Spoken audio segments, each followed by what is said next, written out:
მოგესალმებით. მე გახლავართ მარი კორინთელი. თქვენ უყურებთ გადაცემა პროტოტიპს, რომელიც ლიტერატურულ პერსონაჟებზე და მათ პროტოტიპებზე მოგვითხრობს. დღევანდელი გადაცემა ეძღვნება ემილ ზოლას და მის რომანს შემოქმედება. ემილ ზოლა მე-19 საუკუნის ერთ-ერთი გამორჩეული ფრანგი მწერალია.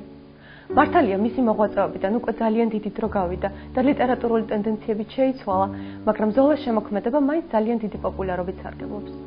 ამაზე მეტყველებს თუნდაც ის 30-ოდე ფილმი თუ სატელევიზიო დადგმა, რომელიც შეიქმნა მისი ნაწარმოებების მიხედვით. დღეს ემილ ზოლას მნიშვნელოვან ნაწარმოებზე, შემოქმედებაზე მოგითხრობთ, რომელიც მან მისი მეგობარი იმპრესიონისტების ცხოვრების მიხედვით დაწერა. რომანი 1886 წელს გამოვიდა. მას გამოსვლისთანავე ძალიან დიდი წარმატება ხვდა წილად. კრიტიკოსები დადებითად განაცხადნენ წიგნის მიმართ. ეს ფაქტი თავად მწერალსაც ძალიან აბედნიერებდა. რომანის მთავარი გმირია კლოდ ლანტიე, ღარიბი მხატვარი, რომელიც ყოფით პრობლემებთან ბრძოლით დაღლილი სიცოცხლეს თვითმკვლელობით ასრულებს. ემილ ზოლას შემოქმედებაზე გვესაუბრება ჩვენი სტუმარი, ფრანგული ენისა და ლიტერატურის სპეციალისტი სოფიკო გუჯაბიძე. პირველ რიგში ალბათ სასურველია თუ კი გავიხსენებთ თვითონ ეპოქას. მე-19 საუკუნე ეს არის სწორედ ის პერიოდი, როდესაც რომანი როგორც ჟანრი, ესე ვთქვათ, აღწევს თავის უმაღლეს მწვერვალს და როგორც თავად ზოლა ამბობდა, რომანი აღარ არის უკვე ჩარჩოებში, არამედ ის ბატონოს მთელ ესე ვთქვათ ყველა სხვა ჟანრზე და მისი სამფლობელო არის თავად ბუნება. ემილ ზოლა მოგეხსენებათ ბევრი მიმართულებით ცდილობს თავის დამკვიდრებას წერლობასა და ხელოვნებაში, მაგრამ უპირველესად მაინც როგორც რომანისტი, პროზაიკოსი გვესახება. უნდა აღინიშნოს, რომ მან გარკვეული წლები გაატარა პროვინციაში, კერძოდ ექსში, სადაც გაიცნო სწორედ პოლ სეზანი, რომელთანაც მთელი ცხოვრება აკავშირებდა მეგობრული ურთიერთობა. პარიზში დაბრუნებული ჯერ კიდევ სულ ახალგაზრდა მწერალი ახერხებს იმას, რომ ადგილი სულ მალე დაიმკვიდროს პარიზულ მაღალ საზოგადოებრივ ცხოვრებაში, ის უახლოვდება სხვადასხვა ცნობილ პიროვნებებს, მწერლებს, ხელოვანებს, იწყებს მუშაობას ისეთ დიდ გამოცდილებაში, როგორიც არის აშეტი, კერძოდ ის გარკვეული წლების მანძილზე რედაქტორი არის. შეიძლება ითქვას, რომ ჟურნალისტიკის განვითარებაშიც ძალიან დიდი როლი აქვს შესრულებული ემილ ზოლას და დღემდე მიჩნეულია, რომ მისი წერილი მე ბრალს ვდებ არის ერთ-ერთი ყველაზე სანიმუშო წერილი ზოგადად აი ამ მიმართულებით. ზოლას შესახებ ალბათ ბევრი რამ შეიძლება ითქვას, მაგრამ უპირველესად მინდა აღვნიშნო მისი უშუალო კავშირი ლიტერატურულ მიმდინარეობასთან, ნატურალიზმთან. იშვიათად ხდება, რომ ასე ერთ მწერალთან იყოს დაკავშირებული ლიტერატურული მიმდინარეობა. ეს ალბათ სწორედ იქიდან გამომდინარეობს, რომ ზოლა თავად არის ამ მიმდინარეობის შემქმნელი, თეორიტიკოსი. ის წერს უამრავ კრიტიკულ ესეს ამ მიმდინარეობის შესახებ, მაგრამ საბოლოოდ თავადვე ვერ აღწევს თავს ამ ასე ვთქვათ კლიშეებს. ის ხშირად თავის თეორიებსაც გადადის, ესე ვთქვათ, და ვერ აღწევს თავს რომანის დრამატიზაციისაგან. სწორედ მეცნიერულობა არის დასაყრდენი წერტილი ნატურალიზმის, კერძოდ ის ფიზიოლოგიას, მედიცინას შეისწავლის და ემიჯნება არსებულ რეალისტურ კანონებს და ამბობს, რომ იმისათვის მე აღწერო რეალობა, არ არის აუცილებლად დასკვნების გაკეთება საჭირო, ან თავს მოხვევა, მაგალითად როგორც ბალზაკი აკეთებს, თვითონვე აკეთებს ამ შედარებას, არამედ უბრალოდ აღწეროთ ფაქტები დოკუმენტარული სიზუსტით, ხოლო დანარჩენი უკვე მკითხველზე არის, ანუ მკითხველის ინტერპრეტაცია ძალიან დიდ ესე ვთქვათ პოტენციალს იძენს უკვე ზოლას შემოქმედებაში და სწორედ ამით დღემდე ის თანამედროვე მწერლად შეიძლება ჩავთვალოთ, ხოლო თავისი ციკლით, ცნობილი ციკლით რუგონ მაკარებით ფაქტიურად ზოლა უკვე მოასწავეს მე-20 საუკუნის რომანის, ახალი რომანის სტრუქტურას. როგონ მაკარები ბალზაკის შემდეგ არის ერთ-ერთი ყველაზე დიდი ციკლი რომანებისა, რომელიც შეიქმნა მე-19 საუკუნის ლიტერატურის ისტორიაში და მოიცავს ბევრ საინტერესო და პოპულარულ რომანს, რომლითაც ზოლა არის ზოგადად პოპულარული დღევანდელ მსოფლიოში. განსაკუთრებით უნდა აღინიშნოს უკვე ის სოციალური თემების მომრავლება ამ რომანებში, როგორც არის ფული, ჟერმინალი, მაგრამ შემოქმედებაც როგორც რომანი სწორედ ამ ციკლს ეკუთვნის, თუმცა სტილისტურად განსხვავებულია, რადგან მოგეხსენებათ ამ რომანში ხელოვანი ადამიანების ცხოვრებაა აღწერილი. ხშირად აიგივებენ მთავარ გმირს კლოდს პოლ სეზანთან. მოგეხსენებათ ზოლას მეგობრული ურთიერთობა ჰქონდა იმპრესიონისტ მხატვრებთან და ის იყო ერთ-ერთი პირველი, ვინც წინასწარ და განსაზღვრა და დაინახა თუ რამხელა მომავალი ჰქონდა ამ მხატვრებს. მაგრამ დიდხანს არ გაგრძელებულა ზოლას გატაცება, ესე ვთქვათ, იმპრესიონისტებით, საბოლოო წერტილი მაინც დაესვა უკვე რომან შემოქმედების გამოქვეყნების შემდეგ, როდესაც მან დახატა ისეთი გმირი, რომელიც იყო წარუმატებელი, რომელმაც ვერ პოვა საკუთარი თავი და ძალიან ტრაგიკულად დაასრულა სიცოცხლე. მიჩნეულია, რომ ის ასფიქსიით გარდაიცვალა, მაგრამ ბევრი კითხვა იბადება ამ გარდაცვალებასთან დაკავშირებით, რადგან ჯერ კიდევ ამ დროს მძლავრად არის ზოლას მოწინააღმდეგე ადამიანები, ანუ ძალიან დიდი სიძულვილი არის მის მიმართ საზოგადოებაში. ამას ადასტურებს სწორედ ის ფაქტიც, რომ ზოლა პანთეონში გადასვენებული იქნა მხოლოდ 1906 წელს, ანუ როდესაც დრეიფუსის საქმე ჩაითვალა გამართლებულად და მხოლოდ შემდეგ გადაასვენებენ ზოლას და დღეს ის განისვენებს პარიზის პანთეონში. მე-19 საუკუნეში ზოლას ნატურალიზმის განვითარების პარალელურად მხატვრობაში ახალი მიმართულება, იმპრესიონიზმი ვითარდებოდა. როგორც ყოველთვის, საზოგადოებას ახლაც ძალიან გაუჭირდა ამ სიახლის მიღება. კრიტიკოსები ძალიან უარყოფითად იყვნენ განწყობილები იმპრესიონისტების შემოქმედების მიმართ.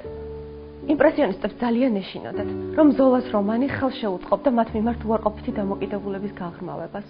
კლოდ მონემ ერთხელ მისწერა კიდეც ზოლას, რომ მის რომანს თავისუფლად შეიძლებოდა დაენგრია ის, რასაც წლების განმავლობაში ის და მისი მეგობრები აშენებდნენ. ანუ კრიტიკოსებს წარმატებით შეიძლებოდა გამოეყენებინათ ემილ ზოლას შემოქმედება მათ წინააღმდეგ. ემილ ზოლა იმპრესიონისტებიდან განსაკუთრებით მეგობრობდა პოლ სეზანთან. მათ ძალიან დიდი ხნის ურთიერთობა აკავშირებდათ. პოლ სეზანმა ხელმოცარულ მხატვარ კლოდ ლანტიეში ძალიან ადვილად ამოიცნა საკუთარი თავი. ამოიცნა თავისი ცხოვრების ეპიზოდები, მისი თვისებები, ჩვევები, მის თავს გადამხდარი ისტორიები და ძალიან ნაწყენი დარჩა. მას არ უნდოდა, რომ მის მეგობარს ამგვარად წარმოაჩინა მისი ცხოვრება და შემოქმედება. ზოლასა და სეზანს შორის ურთიერთობა გაფუჭდა და საბოლოოდ დაინგრა კიდეც. პოლ სეზანის ცხოვრებასა და შემოქმედებაზე გვესაუბრება ჩვენი სტუმარი, ხელოვნებათმცოდნე რატი ჩიბურდანიძე. მე-19 საუკუნის 60-იან წლებში პარიზულ კაფე გერბოაში იკრიბებოდნენ ახალგაზრდა მხატვრები, რომელთაც წილად ხვდათ ბედი, გამხდარიყვნენ თანამედროვე ხელოვნების რეფორმატორები.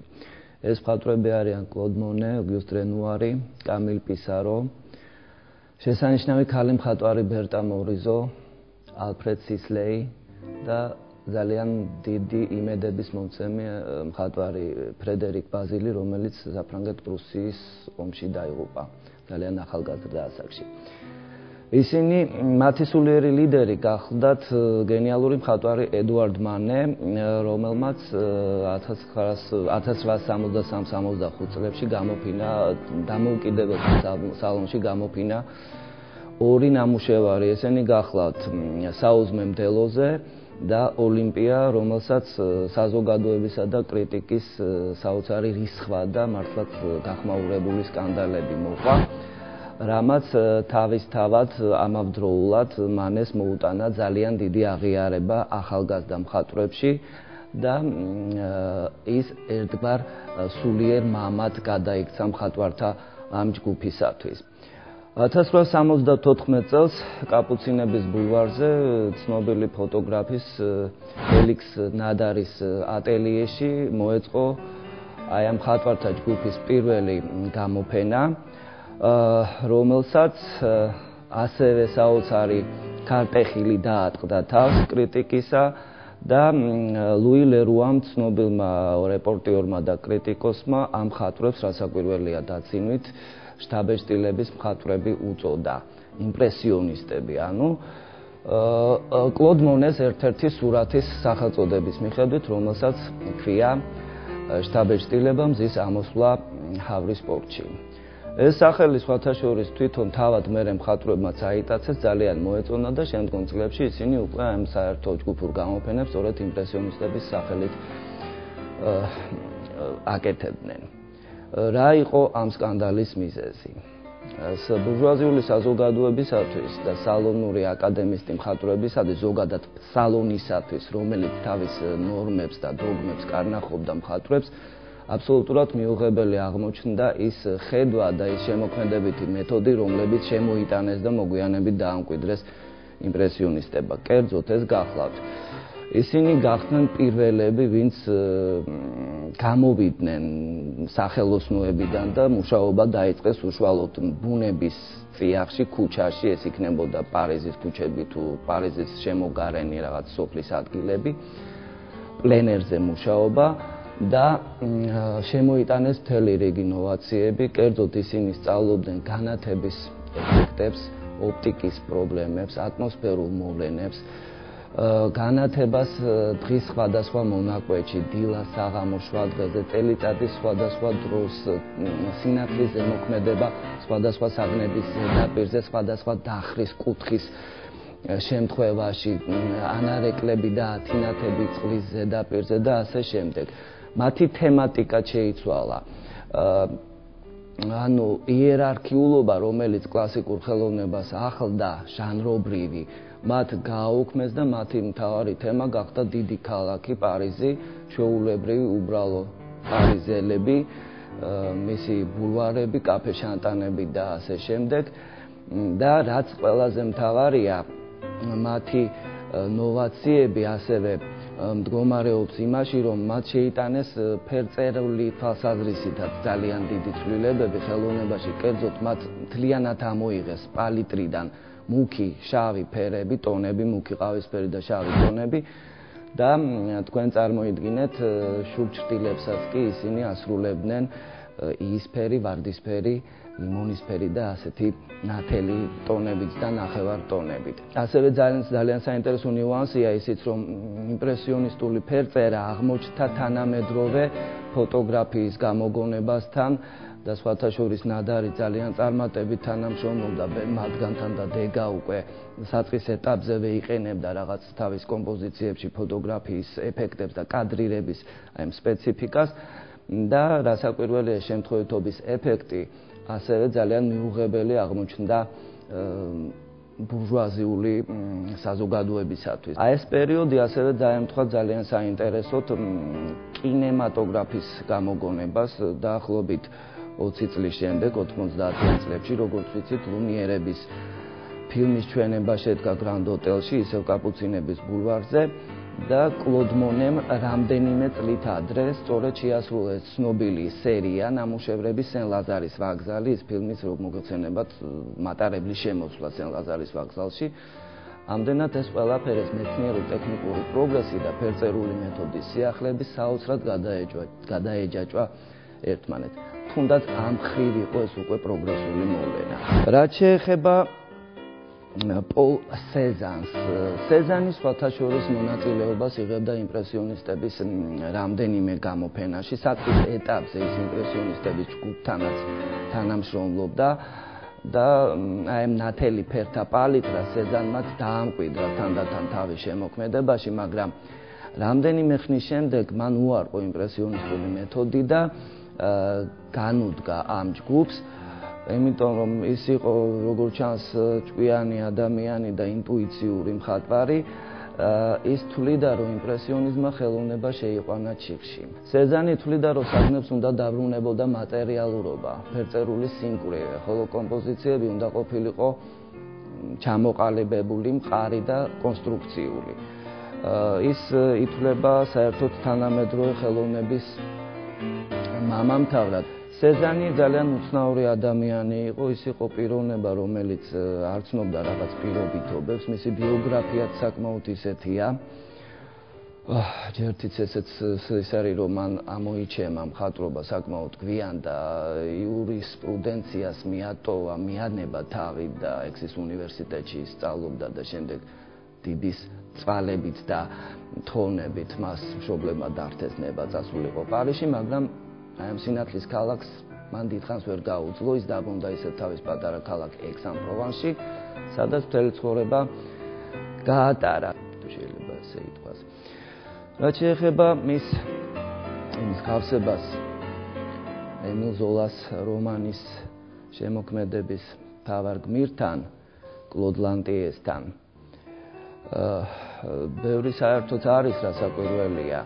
სეზანი იყო ძალიან ეჭვიანი ადამიანი და ის მართლაც დაუკმაყოფილებელი იყო თავისი მიღწევებით და შედეგებით. მას ესეთი შეეძლო უყოყმანოთ მაგალითად დაეხია ან დაეწვა თავისი ტილოები, რომლებიც მას არ მოსწონდა, რაღაც არ პასუხობდა მის ხედვას.